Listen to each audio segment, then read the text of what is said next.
Greetings Star Wars Nation and welcome to World Reviews. And today we're going to be reviewing Captain Phasma issue number 2. So sit down, buckle up and hit that hyperdrive because World Reviews starts now.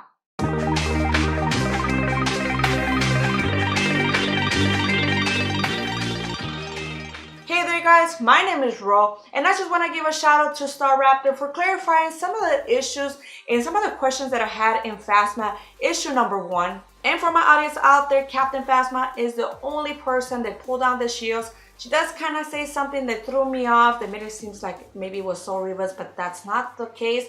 She goes into the mainframe, tries to raise an implication that she was the one that pretty much betrayed the First Order by lowering the shields. And that's when she noticed that Soul Reavers was the one that gets in there and finds out that it was Captain Phasma. And so now Captain Phasma can't have Soul Reavers tell the First Order that it was her that lowered the shields. And so she goes after him and tries to kill him. And so that's kind of how we leave issue number 1. In Captain Phasma issue number 2, we have Captain Phasma, the pilot TN-3465 in the new First Order BBA, trying to catch up to Reavers. And so Captain Phasma just really wants to shoot him out of the sky. But they have a problem because the TIE fighter that they're in, pretty much the weapons don't work, so they can't really shoot the person down. And they're noticing that Reavers is landing on a nearby planet because it's running out of fuel. Once Captain Phasma, the pilot, and the BB unit arrive into this planet, they realize that Captain Reavers is not in his ship, that he has gotten ahead of them by foot. And they also realize that this planet has a lot of monsters, there's really not a lot of people, and it's mainly because this planet is made out of water. And so they must really find a way to find Reavers, but they don't want to alert the locals.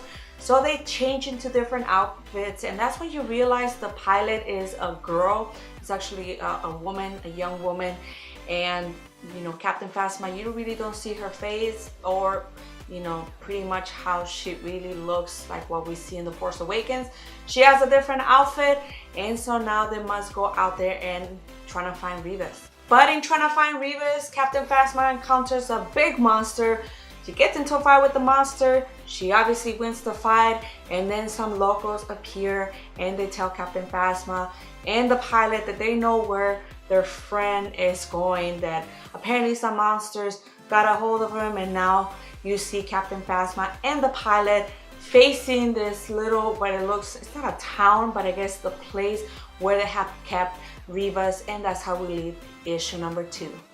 Alright guys, so that's it for the Phasma comic book, and I'm just going to give you some of my likes and some of my dislikes about this comic book. And I really like the way this comic book is drawn, from Phasma and her pilot just being in outer space, from them arriving to this planet, and even Phasma getting into that water conflict or fight with that monster. Everything just looks so good and drawn together. The colors looks good, and so I really enjoy the visual aspect of this comic book.